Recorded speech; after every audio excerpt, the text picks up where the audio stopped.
In this episode, I'm going to cover a typical end-to-end data science process.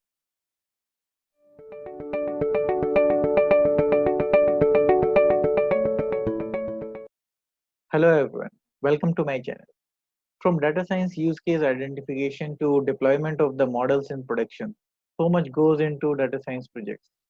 So what is it like to work in a data science project? What are the high-level steps?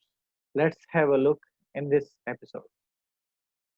Before looking into end-to-end data science process, I would like to quickly mention about data systems and the typical data lifecycle in an organization. There are mainly two types of data systems, transactional and analytical. Transactional systems support day-to-day business operations, while analytical systems enable better decision making.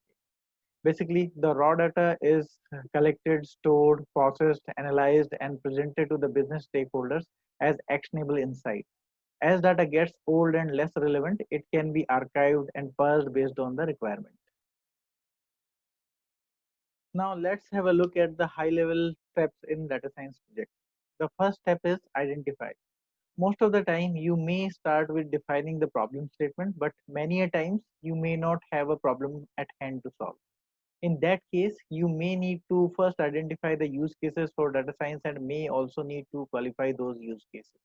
If you have identified and qualified many use cases, then you may also need to prioritize them based on their return on investment. The next step is define. After identifying the use case, you define the problem statement, you gather business or domain aspects, and you start building your understanding around the data available. You design a high level approach for solution, discuss and define key performance indicators with the business sponsors. The third step is assess.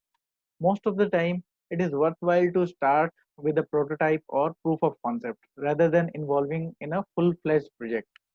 Building prototype is a way to assess the feasibility of the data science project before investing heavily. Here, you do all the steps required in a data science project, but on a smaller scale. Once you have built a prototype and stakeholders give a go ahead, you start the project formally. The next step is build.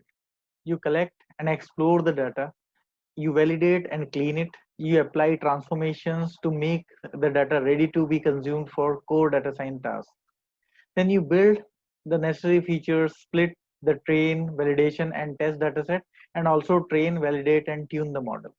Above steps are iterative, which means you would be continuously munging the data, building and modifying features, training, validating, and tuning the models until you get the required results. The fifth step is deploy. Once your model provides required accuracy, you deploy it in an environment to get the feedback from business stakeholders. After getting the positive feedback, you build required dashboards for business KPIs and make your data science solution live. The last step is monitor. Once your model is in production, you need to monitor the data and model performance over the period of time for any performance degradation. If model performance goes down, you do a root cause analysis, replicate the issue in a different environment, and repeat above mentioned steps to identify and resolve the issue. So these are the 6 high-level steps in an end-to-end data science project. I hope you like this episode. Let me know in the comment section. Let's end this episode here. Like, share, and subscribe to my YouTube channel to get the latest updates. Bye for now.